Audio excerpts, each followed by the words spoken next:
Student good morning बच्चों। कल हमने जो चैप्टर पढ़ा था उसका नाम था पंचलाइट और एक ये फणीश्वर नाथ रेणु, इसके लेखक कौन है?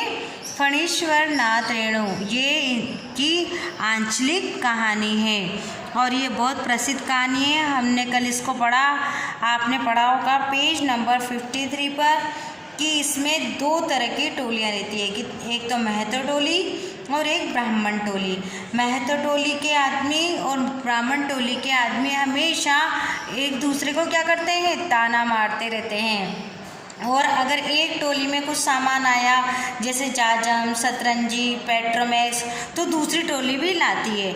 इसी तरीके से एक टोली में पंचलाइट आ गई। पंचलाइट यानी पेट्रोमैक्स खरीदा तो उसको बोलते हैं पंचलाइट यानी कि लालटेन। तो दूसरी टोली के व्यक्ति भी उसे लेने गए। अब उसको लेने के लिए गए, कौन कौन गए, उनमें क्या क्या बात हुई, उन्होंने किस तरीके से एक दूसरे को ताने मारे, कल की कहानी में हमने पढ़ा था ना। तो आज हम आगे इस कहानी को कंटिन्यू करेंगे। तो आप पेज नंबर 55 ओपन करिए।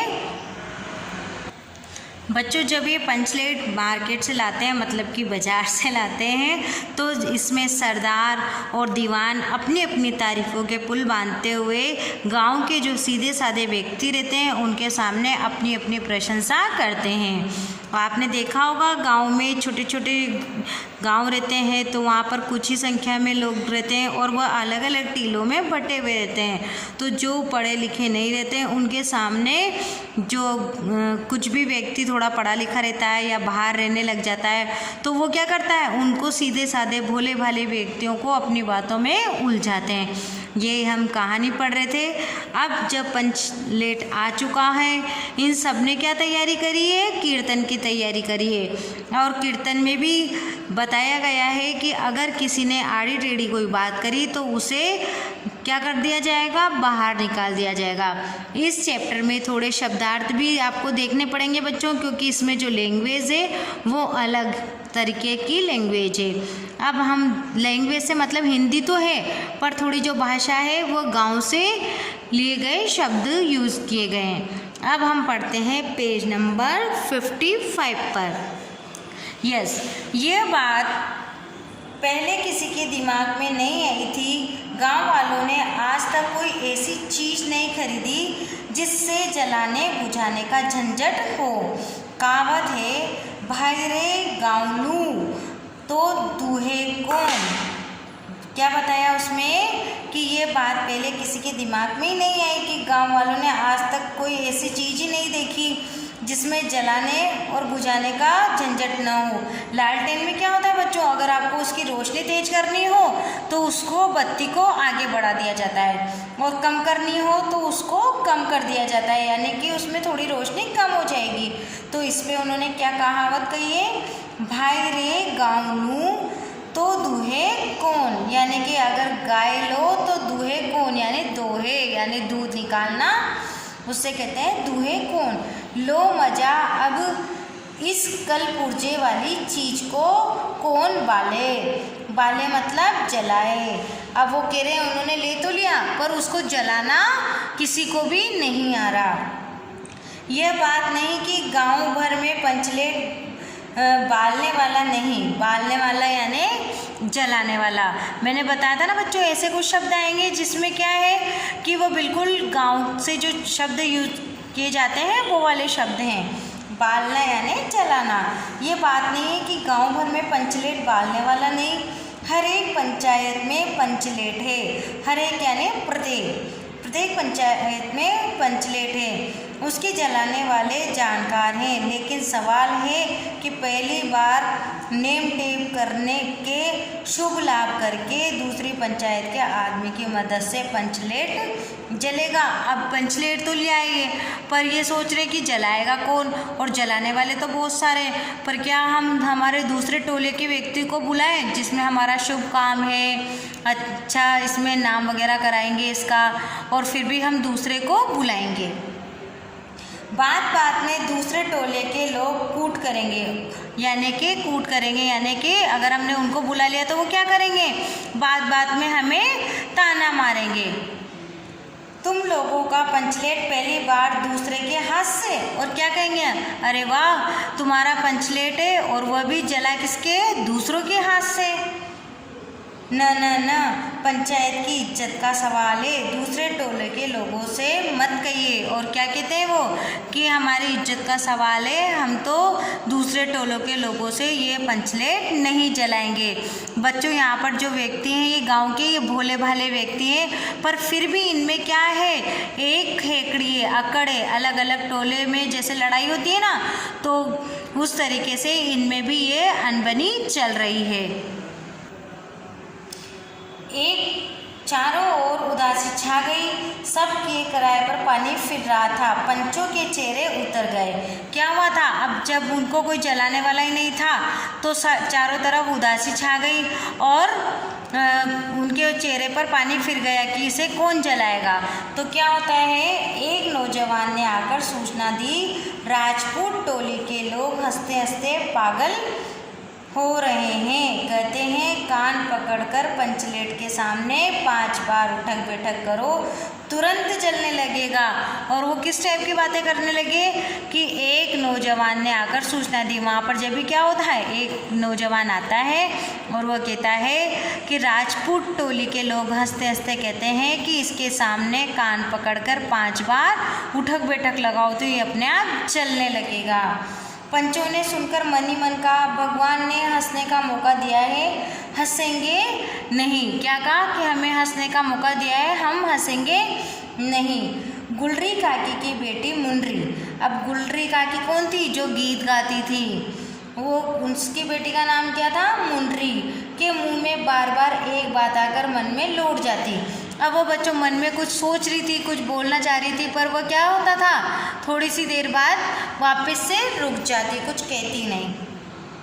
वह कैसे बोले, वह जानती थी कि गोधन पंचलेट बालना जानता है। गोधन कोई व्यक्ति है जिसका नाम है गोधन, उसको पंचलेट यानी कि लालटेन जलाना आता है, लेकिन गोधन का हुक्का पानी पंचायत ने बंद है।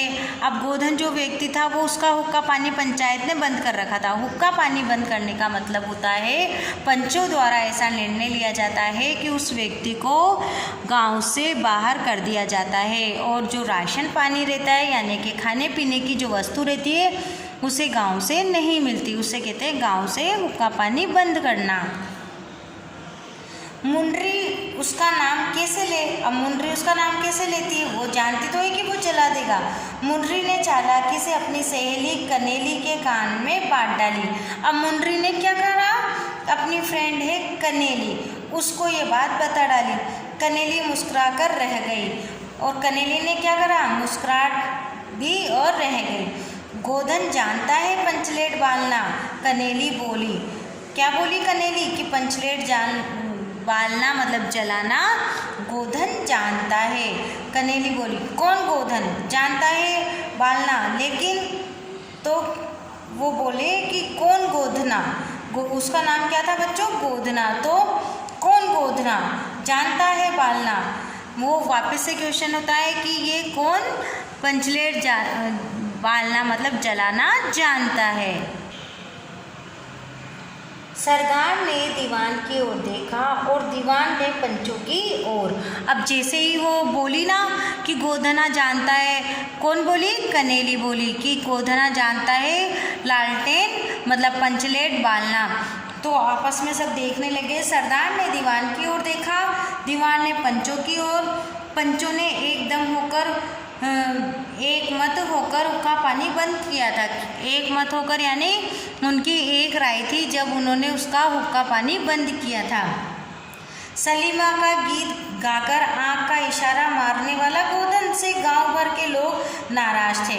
अब पता है बच्चों उसका हुक्का पानी क्यों बंद किया था गोधना का, क्योंकि उसने एक फिल्मी गाना गाया था। अब कौन सा फिल्मी गाना गाया था, सलीमा का गीत गाकर आँख का इशारा मारने वाला गोधन से गांव भर के लोग नाराज थे। सरदार ने कहा, जाति की बंदिश क्या, जाति की बंदिश क्या, जबकि जाति की इज्जत ही पानी में बह ही जा रही है। क्यों जी दीवान, दीवान ने कहा, ठीक है। अब बच्चों ये समझ में आया आपको कि जब कनेरी गोधना का नाम लेती है तो सरदार दीवान की ओर, दीवान सरदार की ओर, पंच एक मत होकर देखते हैं और उन्होंने ही इन सब ने क्या करा था, गोधना को एक मत होकर उसका हुक्का पानी बंद किया था। क्यों किया था? क्योंकि उसने एक सलीमा का गाना गाया था आँख का इशारा करते हुए, इसलिए उसका हुक्का पानी बंद कर दिया था। तो गांव भर के लोग उससे नाराज़ थे। तो सरदार ने कहा, क्या कहा सरदार ने? जाति की बंदिश क्या, जबकि जातिश की इज्जत ही पानी में बही जा रही है। कि अब वो कहते हैं कि जातिश की बंदिश ही क्या, मतलब बंदिश कौन सी, कि उसका हुक्का पानी बंद कर दिया था। तो कि हमें इसको बंदिश नहीं करना चाहिए जब हमारी इज्जत ही पानी में बही जा रही है। क्यों दीवान? वो क्वेश्चन करते हैं। दीवान ने कहा ठीक है। पंचों ने भी एक ही स्वर में कहा ठीक है, गोधन को खोल दिया जाए। खोल दिया जाए यानी कि जो उस पर बंदिश लगाई थी ना हुक्का पानी की, वह उसे अब मुक्त कर दिया जाए। सरदार ने छड़ीदार को भेजा।